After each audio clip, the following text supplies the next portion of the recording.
Hello friends, Kia Seltos facelift आई और लोगों ने बहुत सारे कमेंट किए, सर फेसलिफ्ट देखो और फेसलिफ्ट के बारे में हमें बताओ। आखिर ये फेसलिफ्ट एक्चुअल में कैसी है, क्या वर्थ है ये लेना, आखिर इंजन में क्या बदलाव किए। बाहर से तो मोटा मोटी बदलाव आप लोगों ने देख ही चुके होंगे। फ्रंट की ग्रिल चेंज कर दी, थोड़ी सी हाइट बढ़ा दी, थोड़ी सी लेंथ बढ़ा दी, थोड़ा सा ऊपर से डाउन कर दिया, ये सब अलग की बातें हैं।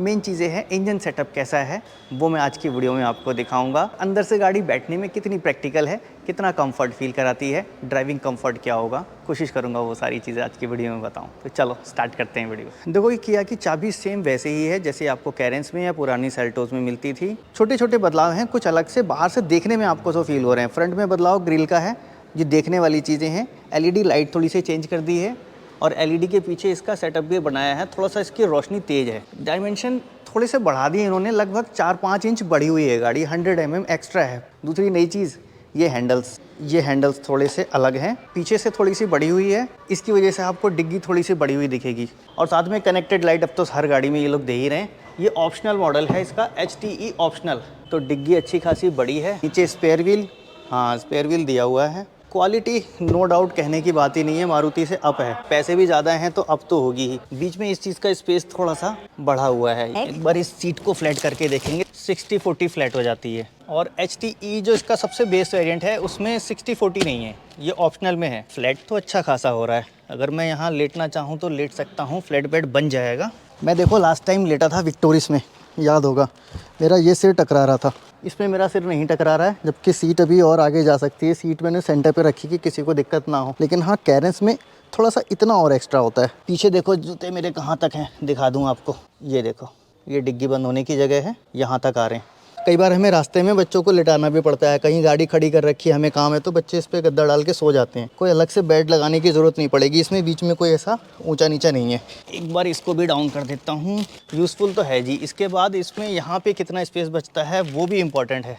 ये इतना स्पेस तो बच रहा है इसमें, लगभग इतना ही हमारे कैरेंस में बचता है, थोड़ा सा एक्स्ट्रा बचता है। एक बार सीट ऊपर करके बैठ के भी देख लेते हैं कंफर्ट कितनी है। कंफर्ट तो अच्छी खासी है जी, क्योंकि कुशन ही फोम बता देता है कि कितनी कंफर्ट होगी। साथ में ये जो बैक में कर्व है ना, ये बहुत अच्छा फील दे रहा है। ये वाला हाफ फैब्रिक दिया है, क्योंकि लेदर सीट एक्चुअल में देखने में तो अच्छी है, सफाई में अच्छी है, लेकिन कंफर्ट में फैब्रिक ही अच्छा होता है। एंगल भी अच्छा है, लॉन्ग ड्राइव पे जा सकते हैं आराम से बैठ के, कोई दिक्कत नहीं है। और ज़रूरत पड़ती है तो फ्लैट बेड भी बन जाता है, ये भी मैंने दिखा दिया। रियर साइड में चार्जिंग पोर्ट आता था, हमारी कैरेंस में भी यहाँ पे है चार्जिंग पोर्ट, लेकिन इस बार चार्जिंग पोर्ट यहाँ ना होके ये सीट पे है। ये मुझे थोड़ा ज़्यादा सही लग रहा है, क्योंकि सीट में यहीं पे चार्जिंग लगाई और यहीं पे फ़ोन डाल दिया। सीट बेल्ट एडजस्ट की जा सकती है, ये तो अच्छी बात है। हाइट के हिसाब से एडजस्ट करनी पड़ती है कई बार सीट बेल्ट आपको कंफर्टली लगाने के लिए, और ये छोटी मोटी ड्राइव में पता नहीं चलता, जब लंबे निकल जाओ तब पता चलता है। ये आ गए हम फ्रंट सीट पे। स्टीयरिंग देखो, इसमें बहुत सारा टच सेरोस से मिलता जुलता है, ये भी आप देखोगे सेरोस से इंस्पायर्ड है पूरी तरह से। ये बटन्स, बाकी ऑप्शनल वाले में इनके वन टच अप विंडो होता है। पावर विंडो तो होते हैं सब में, लेकिन आपने हल्का सा करना है तो फिर उतना ही चलेगा। फुल एक बार में कर दिया तो दबा के छोड़ दो, पकड़ने की जरूरत नहीं, ऊपर चला जाएगा। वो वन क्लिक अप, ये ऑप्शन इसमें है। स्क्रीन, यहाँ पे स्क्रीन अब बड़ी कर दी इन लोगों ने। आजकल देखो स्क्रीन का ज़माना है, स्क्रीन पहले यहाँ नहीं आती थी, एनालॉग क्लस्टर था, फिर डिजिटल हुआ, डिजिटल से फिर बड़ा किया, फिर बड़ा से बाहर आया, बाहर से अब ये यहाँ तक पड़ गया। इसके अलावा सिएरा में तो हद ही हो गई, वो वहाँ तक चला गया, ये तो कुछ ज़्यादा ही हो गया। ये भी वैसे नहीं होना चाहिए था, लेकिन अच्छी चीज़ ये है कि ये लाइन से बहुत सारे जो बटन दिख रहे हैं, ये सारे मैनुअल बटन दिए हैं, ये अच्छी चीज़ है। देखो अब ये धीरे धीरे चीज़ें इस टच से बदल के वापस यहाँ आ रही हैं। आप सोचो ना, ड्राइव करते करते ऑप्शंस में आप जाओगे तो आपको निगाह हटानी पड़ती है, और जब आप गाड़ी चला रहे हो तो कब सावधानी हटी और दुर्घटना घटी। एक बार इग्निशन ऑन कर देता हूँ, ये लो जी, इग्निशन ऑन हुआ। इस टाइप का क्लस्टर आता है। बाकी मैप वगैरह आपको चलाना है तो यहाँ चलेगा। सब वूफर इधर है, बगल में एक ट्विटर भी है, स्पीकर भी साथ में आते हैं। ये जो गाड़ी है, ये बैठा हूँ, ये डीजल वेरिएंट है और ये HTE ऑप्शनल है। गियर लीवर बहुत अच्छा लगा मुझे, इसका थोड़ा सा एक अलग सा फील दे रहा है। एक बार क्लच पेडल देख लेते हैं। देखो ये क्लच पेडल के साथ डेड पेडल भी है, ये बहुत ज़रूरी होता है जब आप लॉन्ग ड्राइव पे गाड़ी चलाते हो, तो इसको पैर रखना बड़ा इजी हो जाता है। क्लच कितना ऊपर है और कितना नीचे, ये भी बड़ा इंपॉर्टेंट रोल प्ले करता है। कुछ गाड़ियों में इतना ऊपर होता है कि डेड पेडल से आपको ऐसे पैर उठा के रखना पड़ता है, इसमें ये ऐसे ही आप रख सकते हो। ये देखो देखो नीचे एडी वैसी टच है और यहीं पे पैर रख सकते हो, इतना है। दबाते समय ठीक है, सॉफ्ट तो है, डीजल इंजन के हिसाब से काफ़ी सॉफ्ट क्लच है इसका, लेकिन थोड़ा सा और कम होता है। ये डीप है हल्का सा, मुझे ऐसा लग रहा है डीप ज़्यादा है। थोड़ा सा और कम पे इनको सेटिंग लानी चाहिए, इससे ड्राइविंग थोड़ी ईजी बनती है। ब्रेक पेडल और एक्सीलेटर में डिस्टेंस बराबर है। कई बार ये डिस्टेंस कम होने की वजह से ये जूते में फंस जाता है। एक्सीलेटर पेडल आपने ब्रेक दबाया और जूते में फंस गया। कई बार तो ऐसा होता है ब्रेक आपने दबाया था, ऐसा फिसल गया पैर और इस पे आ गया। तो ये चीज़ों से थोड़ा सा ये परे है।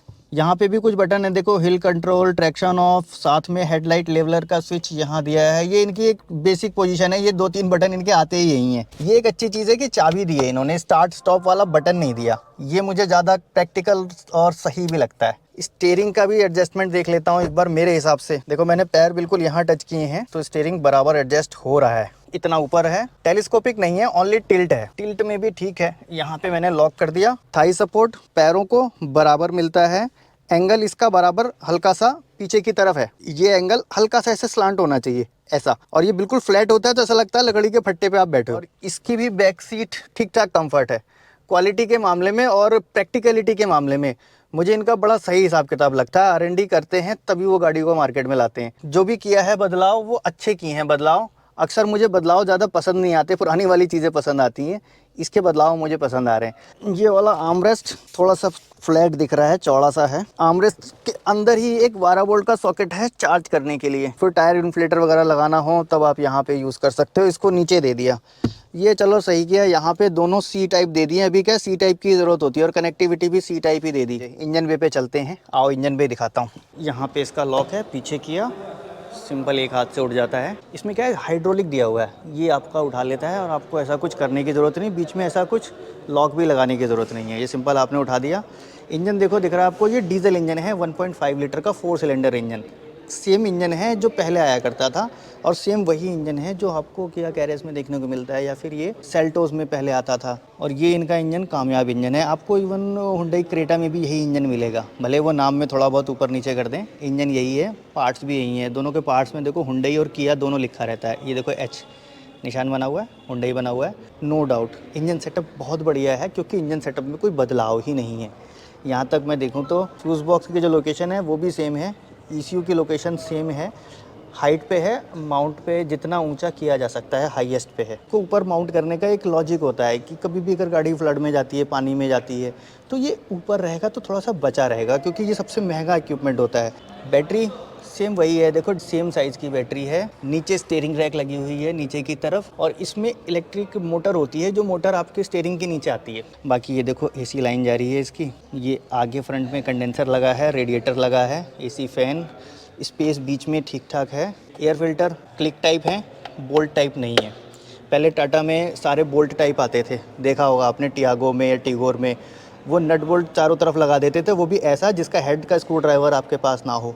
सीलेंट भी होता है, तो इनका सीलेंट देखो आप बिल्कुल मशीन का इवन दिखता है। ये लेयर्स में होता है, बहुत सारी लेयर चलती हैं। बाकी गाड़ियों में आप देखोगे सीलेंट सीधा दिखेगा। 1.5 लीटर का 4 cylinder engine, diesel, same size का है। फिल्टर तक सेम है, कुछ भी ऐसे बदलाव नहीं है। ये फ्यूल पंप है, नीचे लगा हुआ कूलेंट, पहले भी ये पिंक टाइप ही दे रहे थे, अभी भी यही दे रहे हैं। .4 पहले पड़ रहा था, अभी भी .4 ब्रेक ऑयल ही पड़ रहा है। ये है जी DPF पीछे लगा हुआ। ब्रेक वैक्यूम मॉड्यूल, ये एक्चुअल में ब्रेक मॉड्यूल साथ में लगाना पड़ता है जब टर्बो गाड़ी होती है, अदरवाइज़ तो फिर इंटेक से ही ले लिया जाता है। यहाँ पे एक एक्स्ट्रा मॉड्यूल लगाया हुआ था, इसका काम कुछ नहीं है, केम सॉफ्ट के साथ घूमता है और ये वैक्यूम बनाता है इसके लिए। देखो यहाँ से पाइप भी जा रहा होगा, ये जा रहा है पाइप, और जाएगा कहाँ आपका, सीधा आप इसको अगर ट्रैक करोगे तो आपको मिलेगा ये ब्रेक बूस्टर के साथ। ये ब्रेक बूस्टर को दे रहा है, वैक्यूम से ही आपका पावर ब्रेक काम करता है। क्वालिटी में थोड़ा सा पहले से इम्प्रूवमेंट मुझे दिख रहा है, पता नहीं क्यों ऐसा। इवन वायरिंग में भी मैंने लास्ट टाइम सेल्टोस एक PDI की थी तब मैंने बताया था, तब से और अब में थोड़ा सा इम्प्रूवमेंट है। हेडलाइट का मॉड्यूल एक अलग से लगा हुआ है, ये देखो आप, ये LED का मॉड्यूल लगा हुआ है अलग से। टेक्नोलॉजी को देख के तो ऐसा लगता है कि लाइट का थ्रो अच्छा होगा, इसमें कुछ हेडलाइट अपग्रेड करने की शायद ज़रूरत ना पड़े। ये देखो इस तरफ भी मॉड्यूल लगा हुआ है। लाइट में बस ये वाला एलिमेंट देख के ये थोड़ी सी सिरोस की याद आती है ना, ये वाला एलिमेंट, यही टच उसको सिरोस का फील दे देता है बस। ओवरऑल इंजन सेटअप मुझे अच्छा लगा। इंजन सेटअप में ऐसा कुछ भी बदलाव है ही नहीं, सारे पार्ट्स वही हैं, तो इसलिए घबराने की ज़रूरत नहीं। बार बार पार्ट्स जब चेंज होते हैं तो घबराने की ज़रूरत होती है। तो इंजन की तरफ से तो फ़िलहाल मुझे अभी तक इसमें कोई प्रॉब्लम नहीं है। साथ में मैं सेम यही इंजन यूज़ भी कर रहा हूँ किया कैरेंस में। DEF का कंजम्पशन बहुत कम है इस गाड़ी का। मैंने जब से गाड़ी खरीदी है 35-40 हज़ार किलोमीटर चला दी, लेकिन DEF अभी तक डाला नहीं है। चलो इंजन भी इसका कर देते हैं बंद, और इसमें देखो टर्बो भी आता है पेट्रोल इंजन के साथ भी। ये जो खड़ा है बगल में, ये टर्बो इंजन पेट्रोल के साथ है। आप देखो डीजल इंजन में और पेट्रोल इंजन में कोई बहुत ज़्यादा फ़र्क नहीं है, उतना ही पूरा जाम बन गया है। और पेट्रोल डीजल इसीलिए ही लोग देते हैं कि पेट्रोल इंजन लेंगे थोड़ा मेंटेनेंस कम होगा। यहाँ पेट्रोल इंजन में भी जब मेंटेनेंस उतना ही चला जा रहा है तो फिर डीजल की तरफ क्यों ना जाया जाए।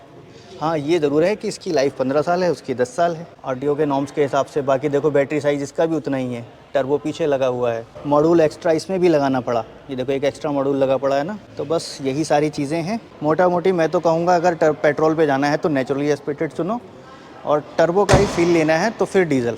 चलो अब अंदर बैठ के आपको अपनी फीलिंग मैं बता दूं, मुझे अभी तक क्या फील हुआ। थोड़े बहुत इम्प्रूवमेंट क्वालिटी में है और बाकी इंजन सेटअप में ऐसा कोई चेंज है नहीं। इस बार का जो फेसलिफ्ट है इसका डिज़ाइन पर्सनली मुझे पसंद आया। बाकी डिज़ाइन लुक ये तो एक अलग सब्जेक्टिव चीज़ है, किसी को कुछ अच्छा लगता है, किसी को कुछ अच्छा लगता है। अगर मैं इस पार्ट्स की क्वालिटी को, इन सारी चीज़ों को ऐड करके और एक मन में साँचा सा बनाऊँ, क्या ये वैल्यू फॉर मनी है?